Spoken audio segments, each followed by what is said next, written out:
Sabemos, porém, que a lei é boa se alguém dela se utiliza de modo legítimo.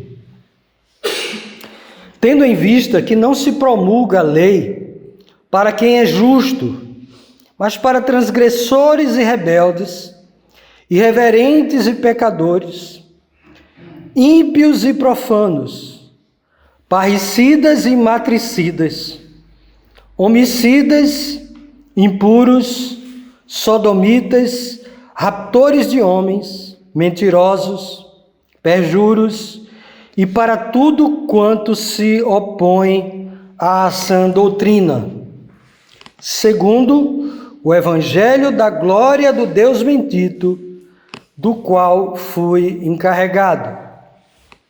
Sou grato para com aquele que me fortaleceu, Cristo Jesus, nosso Senhor,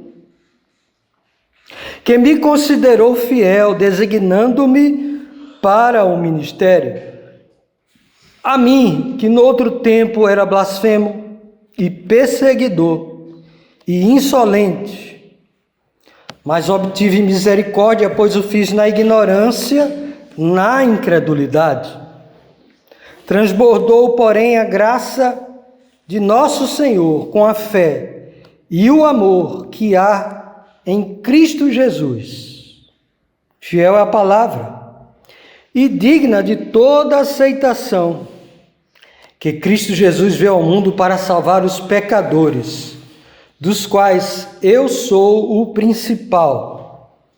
Mas por esta mesma razão, me foi concedida misericórdia, para que em mim o principal evidenciasse Jesus Cristo a sua completa longanimidade e servisse eu de modelo a quantos hão de crer nele para a vida eterna.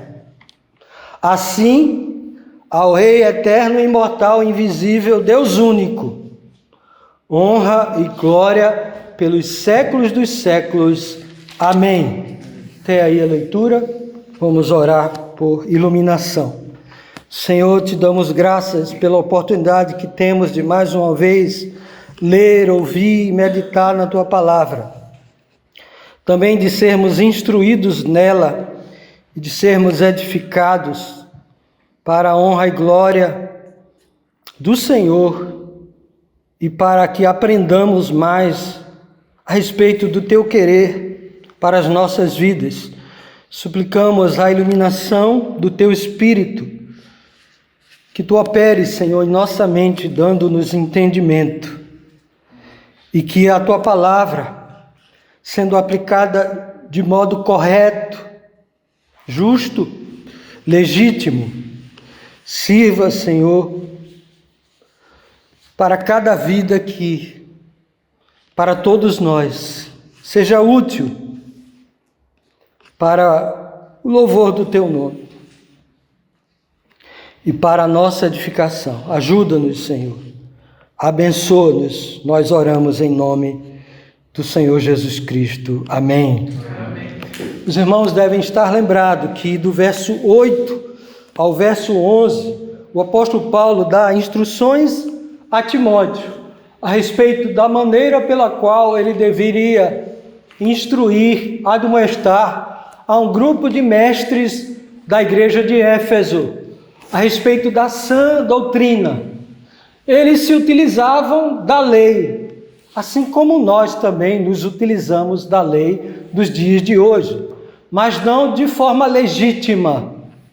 Eles se utilizavam da lei como um meio de obter o aceite diante de Deus, a forma através da qual os homens poderiam ser aceitos por Deus em guardar a lei cerimonial, em guardar a lei civil, em guardar a lei moral e desta forma tornar-se digno diante de Deus e ser aceito por Ele.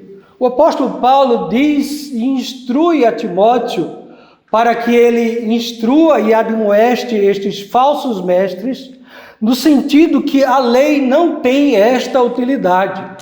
A lei não nos foi dada com o propósito de que através dela, nós pudéssemos obter a salvação, a redenção, o aceite diante de Deus. Mas a lei nos foi dada para a nossa instrução e para a glória de Deus, para que nela nós nos deleitássemos em servir com gratidão de coração a Deus, em obediência ao seu querer, à sua vontade, porque Ele nos amou primeiro. E não porque nós deveríamos primeiramente amá-lo para que Ele viesse a nos amar, em hipótese alguma. Os irmãos devem estar lembrados que a lei moral foi dada a Moisés quando Deus libertou o povo da escravidão do Egito. Portanto, era um povo já liberto, era um povo já comprado, redimido, quando Deus deu a sua lei moral, registrada em tábuas de pedra, para que eles pudessem observar e em gratidão viver para a honra e glória de Deus. Portanto, a lei é útil se ela é utilizada de forma legítima. E são estas as primeiras instruções que o apóstolo Paulo dá a Timóteo, para que ele possa replicar aos falsos mestres, no intuito de que esses falsos mestres viesse ao arrependimento e à fé e se voltassem ao Deus único, vivo e verdadeiro, o Pai do Senhor Jesus Cristo. E Paulo deixa isto muito claro, quando ele diz que a lei não foi dada para os justos, mas sim para os transgressores. E conforme já vimos, o apóstolo Paulo lista aqui os 10 mandamentos, literalmente, cada um deles como uma norma estabelecida por Deus, mas não para os justos. E nós vimos que os justos não são aqueles que andam em perfeita obediência à lei de Deus, mas os justos são aqueles que, pela fé, são encontrados unidos a Cristo, na justiça de Cristo, e somente por Ele, por intermédio dEle, nós alcançamos a justiça que não é nossa, mas a justiça que é encontrada nele. Portanto, a lei não foi dada para estes, e estes, a cumprindo, pudessem obter algum favor da parte de Deus, mas sim para os transgressores, aqueles que ávida e voluntariamente vivem a transgredir a Deus sem se importar com a piedade e a vida de respeito ao próximo. Portanto, esta é a seção anterior a qual podemos observar e que o apóstolo Paulo dará continuidade a partir do verso de número 12. E a partir do verso de número 12, o apóstolo claramente vai fazer um contraste entre a sua vida passada, pregressa, e a sua vida depois que ele foi alcançado pelo favor divino, pela misericórdia divina, sem que ele tivesse qualquer mérito, sem que Deus encontrasse nele qualquer razão para ser misericordioso e gracioso para com ele, retribuindo a ele algo do qual ele fosse merecedor. Os irmãos vão observar claramente que há este contraste entre o Saulo, o Paulo antes da conversão, e o Paulo depois da conversão. O Paulo, antes da conversão, os irmãos podem observar desde o primeiro versículo desta sessão, versículo de número 12, quando ele diz: sou grato para com aquele que me fortaleceu. Cristo Jesus, nosso Senhor, que me considerou fiel, designando-me para o ministério, a mim que noutro tempo era blasfemo, perseguidor e insolente. E mais adiante, por 2 vezes, ele vai se referir a si mesmo como o principal dentre os pecadores. Ou seja, ele se reconhece não somente como um pecador, como um transgressor da lei, conforme ele dissera nos versos anteriores, quando ele diz que a lei foi dada para os transgressores, os pecadores. Ele, portanto, se inclui naquela lista. E de forma resumida, ele refere-se a si mesmo como blasfemo, perseguidor, insolente. Portanto, esta é a vida pregressa, a vida passada do apóstolo Paulo, antes de ser alcançado pelo Senhor. É a vida do homem por si mesmo. É a vida que o homem obtém desde o momento em que ele vem ao mundo, desde o momento em que ele passa a existir no ventre materno. Ele, por natureza, diante de Deus, ele é um transgressor, é alguém concebido em pecado, como diz o rei Davi. Ele é, por natureza, pecador, insolente, como era o apóstolo Paulo. Ele não é diferente dos outros homens. O homem, para se apresentar diante de Deus como transgressor, como pecador, ele na verdade não precisa fazer absolutamente nada, porque isto ele já obtém por natureza, uma natureza corrompida, caída. É por isso que ele depende única e exclusivamente da operação divina sobre a sua vida. Isto não significa dizer que os homens não devam o buscar, mas certamente todo aquele que o busca, o encontra. E na verdade, todo aquele que o busca por uma ação divina em sua vida, embora ele não possa perceber e reconhecer. Mas a todo homem é exigido que busque a Deus enquanto se pode achar. Portanto, ninguém pode se esconder na soberania divina. Este é um grande mistério, mas é a verdade apresentada nas Escrituras Sagradas.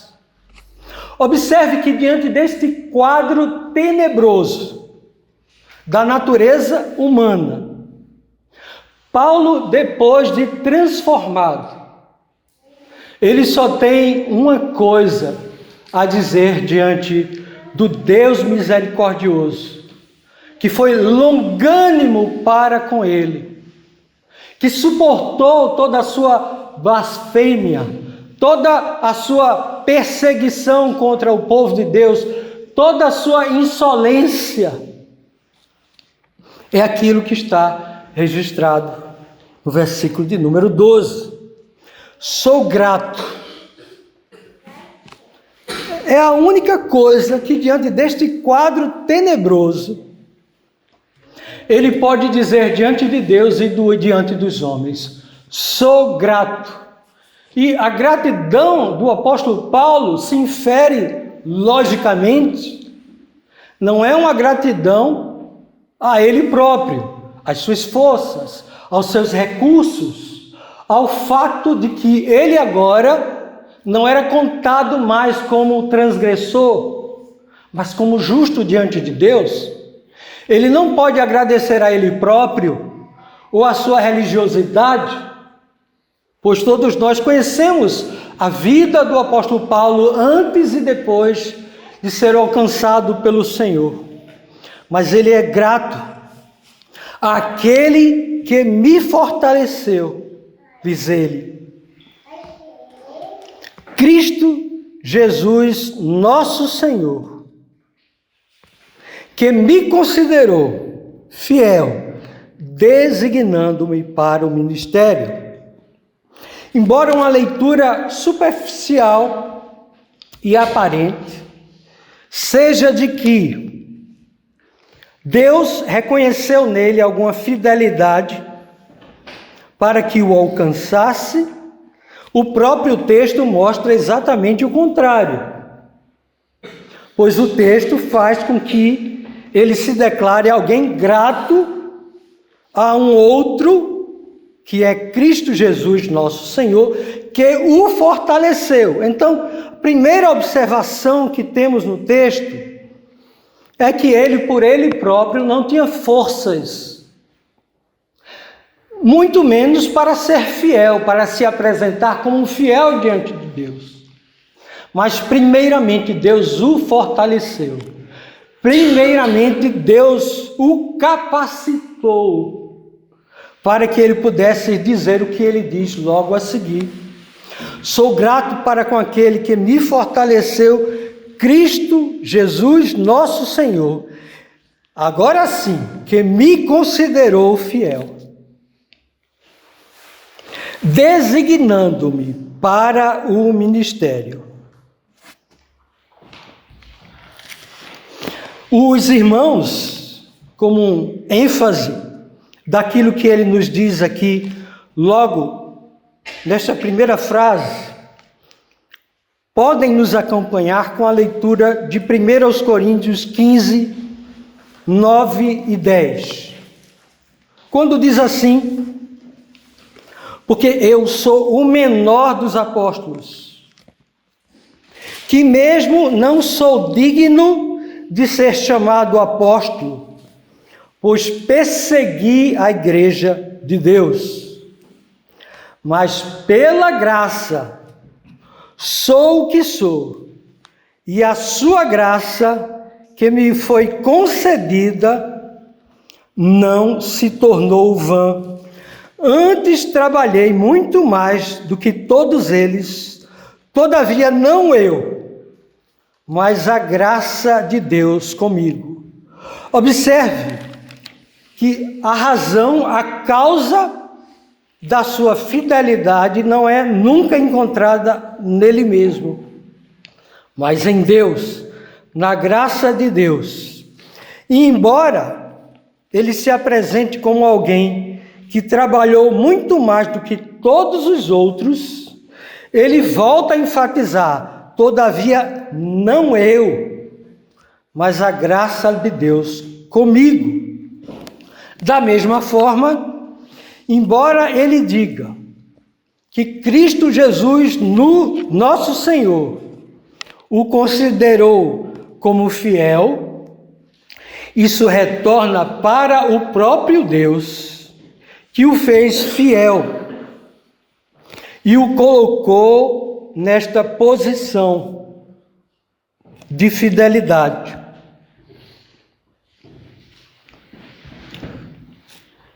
Ele diz em 1 Coríntios 4, 1 a 2: assim, pois, importa que os homens nos considerem como ministros de Cristo e dispenseiros dos mistérios de Deus.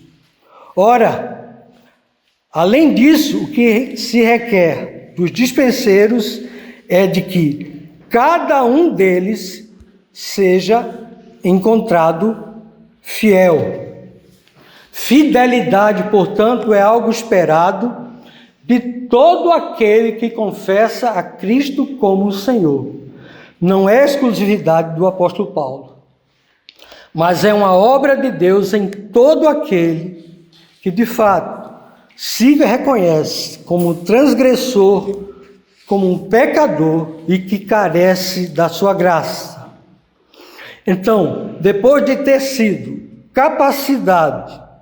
capacitado pelo próprio Deus, é que ele diz que, de fato, isso é uma prova que Deus o designou para o ministério.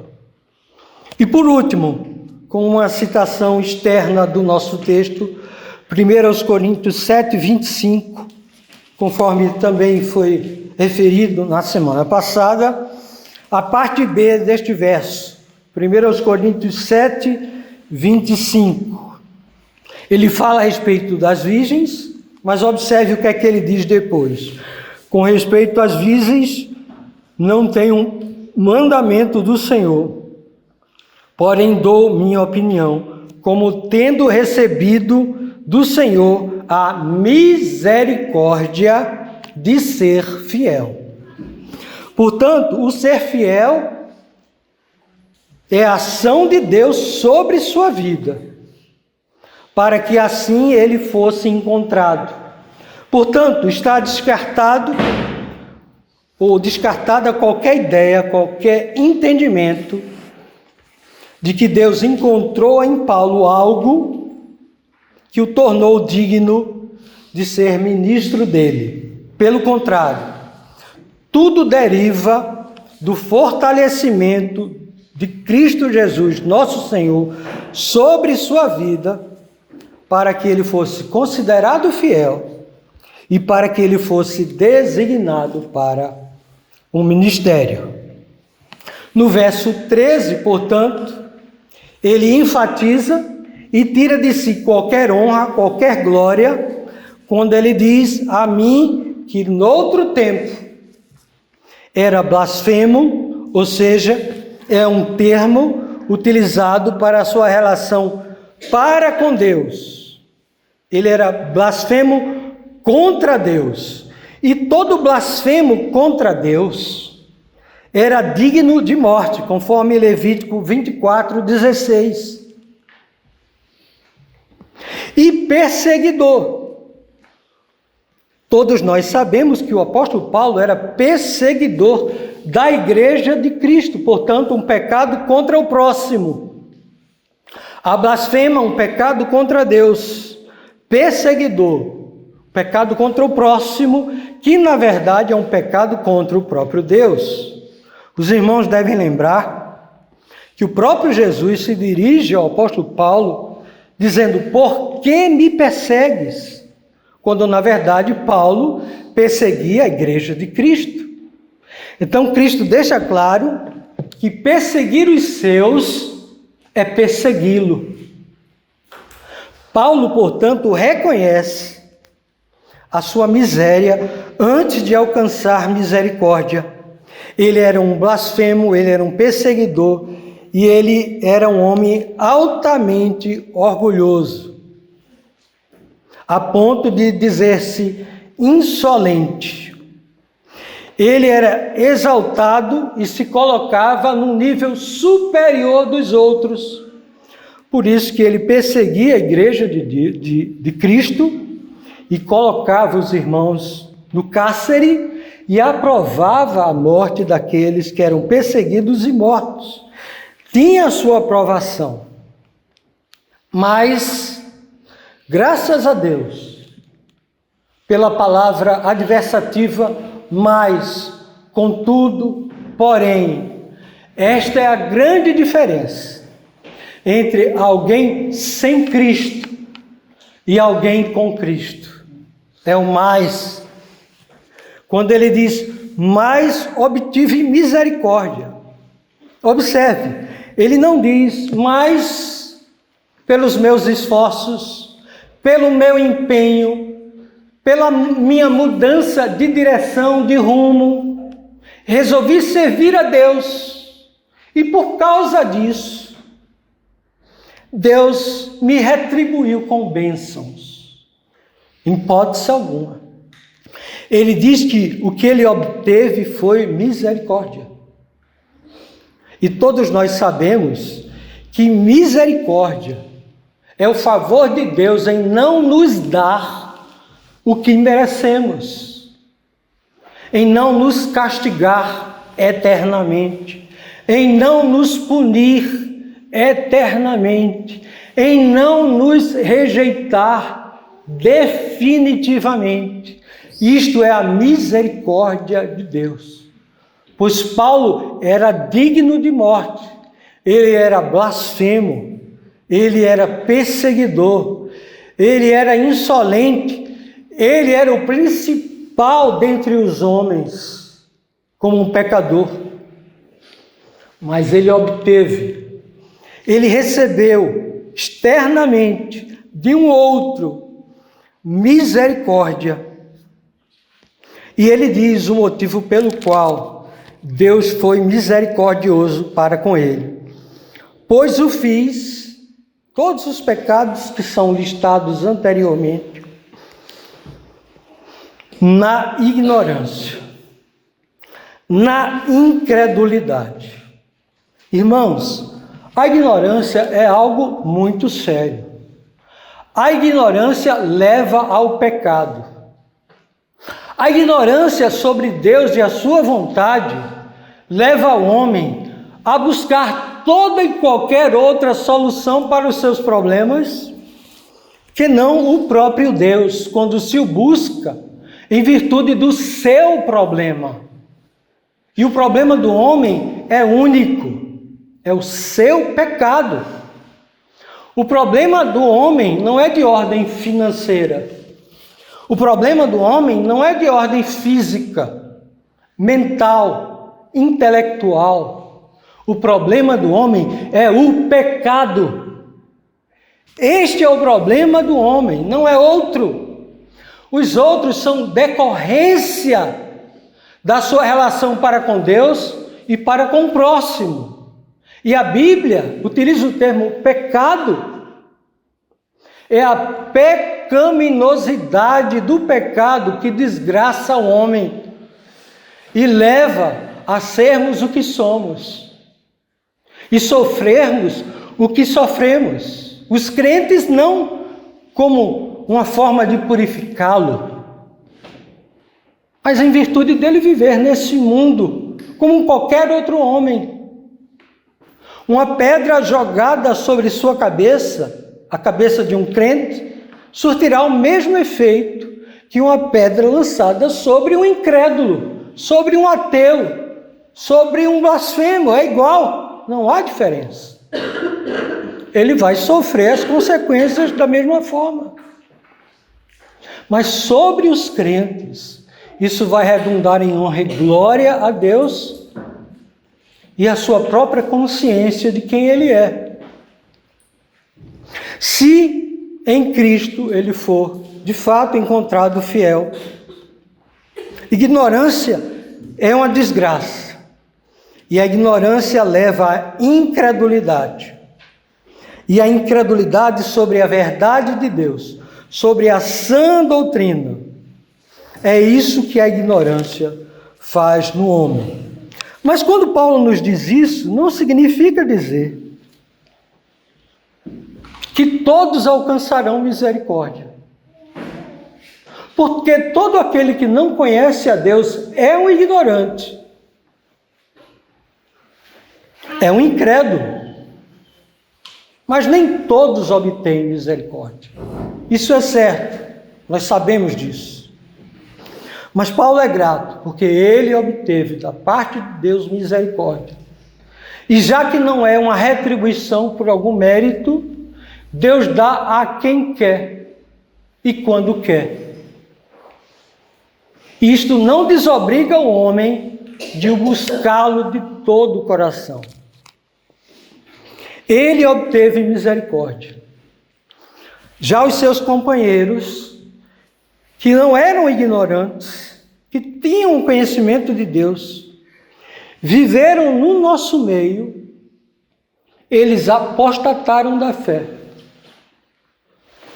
Como o apóstolo João também vai falar, eles vieram do nosso meio, mas não são dos nossos, porque se fossem, estariam ainda no nosso meio, arrependidos. Mas destes que abandonam o Evangelho, que têm alguma luz sobre si, são aqueles descritos no capítulo 6 e no capítulo 10 de Hebreus. São apóstatas, abandonaram a fé. Mas Deus manteve o apóstolo Paulo fiel na sua palavra. E não somente isso. Paulo vai usar um termo para mostrar a superabundância da graça de Deus sobre sua vida. Observe o verso 14. Transbordou. Não apenas encheu o copo, mas transbordou a graça de nosso Senhor com a fé e o amor que há em Cristo Jesus. Paulo nos fala a respeito de uma fonte inesgotável. Deus não deu a ele apenas o suficiente para a sua salvação, para a sua redenção, mas Deus deu muito mais, muito mais. Ele não zerou a sua conta. De devedor, passou a não ter qualquer dívida, mas foi creditada em sua conta muito mais do que aquilo que ele não tinha. Muito mais. É por isso que ele usa o verbo transbordar. Transbordou, porém, a graça de nosso Senhor com a fé, que é uma dádiva divina. Ninguém nasce com fé. Fé é um dom dado por Deus a quem Ele quer. E o amor também transbordou, porque ele passou a ser um verdadeiro adorador e um verdadeiro servo, um ministro designado para servir. E isto mostra, então, o amor superabundante em sua vida. Ele reforça aquilo que ele acabara de dizer no verso 15. E diz a Timóteo, e ele repete essa expressão na sua segunda carta e também a Tito. Nas cartas pastorais, Paulo se utiliza muito desta expressão aqui, referida no verso 15. Fiel é a palavra e digna de toda aceitação. 2 pontos. O que ele quer dizer com isso? É que o que ele vai dizer é verdadeiro, é absoluto, é inquestionável. Não se pode duvidar. É palavra fiel, verdadeira. Fiel é a palavra e digna de toda aceitação. Não é pela metade, mas é toda. Daí daquilo que ouvimos falar a respeito da suficiência das Escrituras. Não era apenas o que o apóstolo Paulo falava, mas o que ele escrevia também. Era digno de aceitação. Era a palavra de Deus, não era a palavra de homem. Fiel é a palavra e digna de toda aceitação, que Cristo Jesus veio ao mundo para salvar os pecadores, dos quais eu sou o principal, diz o apóstolo Paulo. Por inferência, se Cristo Jesus veio ao mundo salvar os pecadores, ou seja, a razão de ser, ou a razão de vir, a razão de Cristo ter se feito carne, não foi para dar bom exemplo aos homens, não foi para causar admiração aos homens, ou um certo respeito, como os homens fazem. Não, ele veio salvar, e se veio salvar implica que a situação dos homens era uma situação de perdição. Jesus Cristo não poderia ter vindo ao mundo por outro motivo senão o de salvar pecadores, transgressores. Se ele veio salvar, é porque os homens estavam perdidos. E se ele veio salvar, é porque não existe um outro meio de salvação, senão aquele que é encontrado nele e unicamente nele, que se fez homem, que se fez carne, que habitou entre nós e que se tornou como um de nós, exceto pelo pecado, para que o homem pudesse ser representado diante de Deus por um homem. Por isso que ele veio ao mundo como um homem.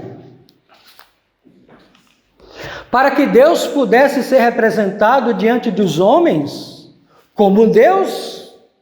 É por isso que Jesus Cristo é inteiramente Deus, absolutamente Deus. Assim como absolutamente homem. Só um Deus homem pode nos representar diante de Deus. E só um Deus homem pode representar a Deus diante dos homens. Pode ser a ponte, a conexão, a ligação, a mediação. E Cristo Jesus veio ao mundo para salvar o pior dos pecadores, o apóstolo Paulo, segundo ele próprio. E isso faz coerência com aquilo que ele diz, que cada um de nós deve considerar o outro superior a nós mesmos. Ele está colocando isso em prática. E isso não é um mero exercício religioso, ou de humildade, ou de piedade. Se ele diz isso, é porque ele enxerga nele, de fato, como o pior dentre os homens. Não é um jogo de palavras. De fato, ele se reconhecia como o principal dentre os pecadores. Mais uma vez, a adversativa é encontrada no verso 16. Mas, apesar dessa desgraça encontrada em mim, o principal dos pecadores, por esta mesma razão, me foi concedida misericórdia, para que em mim o principal fosse ressaltado, fosse sublinhado, fosse evidenciado Jesus Cristo, a sua completa longanimidade, e servisse eu de modelo a quantos hão de crer nele para a vida eterna. O que ele está a dizer é, ora, se Deus fez isso em mim, o principal, ele não tem o poder e a capacidade de fazer em você, miserável pecador? Se ele fez no apóstolo Paulo, ele não tem a capacidade e o amor necessários para fazer em você, aceitando, recebendo como seu? Se ele foi misericordioso para com Paulo, não dando a ele o que ele era digno de receber, ele não pode ser misericordioso para com você, perdoando dos seus pecados, lavando com o sangue precioso do Senhor Jesus Cristo, que veio salvar pecadores? Certamente sim. A sua completa longanimidade, diz ele no verso 16, na metade do verso. Isso mostra que Deus suportou toda a blasfêmia, toda a perseguição, toda a insolência do apóstolo Paulo. Deus suportou, Deus foi paciente para com ele, até que no tempo predeterminado o alcançou, por sua graça e por sua misericórdia, e não por ter encontrado em Paulo algo que pudesse ser digno de aceitação. E por último, irmãos, o verso de número 17. Assim como ele começou e assim como ele concluiu a sessão anterior, ele conclui esta sessão. Observe que na sessão anterior,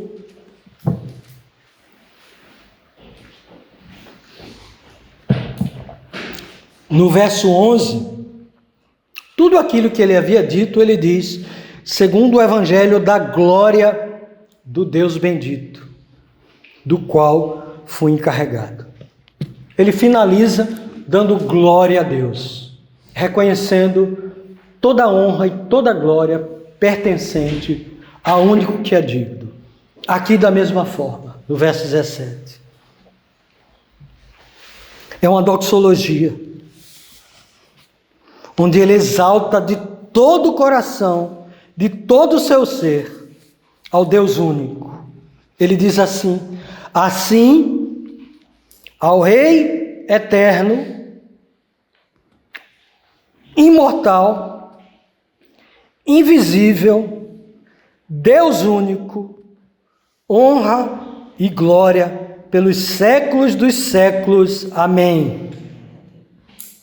Ele não tem outra coisa a dizer.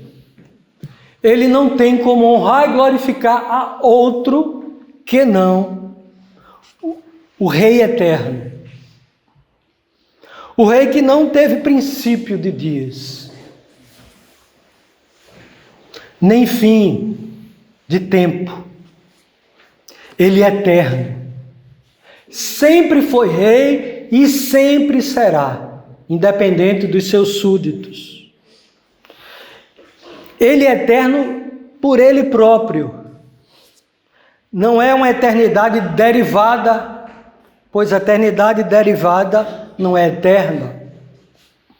Ele é imortal por si próprio. Por si próprio. Ele não se tornou imortal, mas ele é imortal por natureza. Invisível por natureza, embora tenha se feito carne entre os homens. Ele é Deus único, em contraste com aquilo a que os homens chamam Deus, e que ninguém sabe exatamente quem é. Alguém chamam de universo, alguém chamam o cara lá de cima, que é uma blasfema, mas é o Deus único, que tem personalidade, que se apresenta racionalmente para os homens, para que os homens não sejam ignorantes, e que é digno de toda honra e glória, eternamente, pelos séculos dos séculos. É a este que o apóstolo Paulo honra, em virtude daquilo que foi feito nele, mas não por ele, mas para a glória do Deus eterno. O Rei eterno, imortal, invisível, Deus único, honra e glória pelos séculos dos séculos. Que essa seja uma realidade em cada uma de nossas vidas. E que esta seja a real preocupação nossa. Para que assim possamos verdadeiramente ser gratos como o apóstolo Paulo. E que isso possa ser replicado, como é a intenção de Paulo, que ele replique isto à igreja. Timóteo, replique isto à igreja. E que nós venhamos a replicar em nossa vida. Para que Deus de fato seja honrado e glorificado em cada um de nós, para o seu louvor. Amém.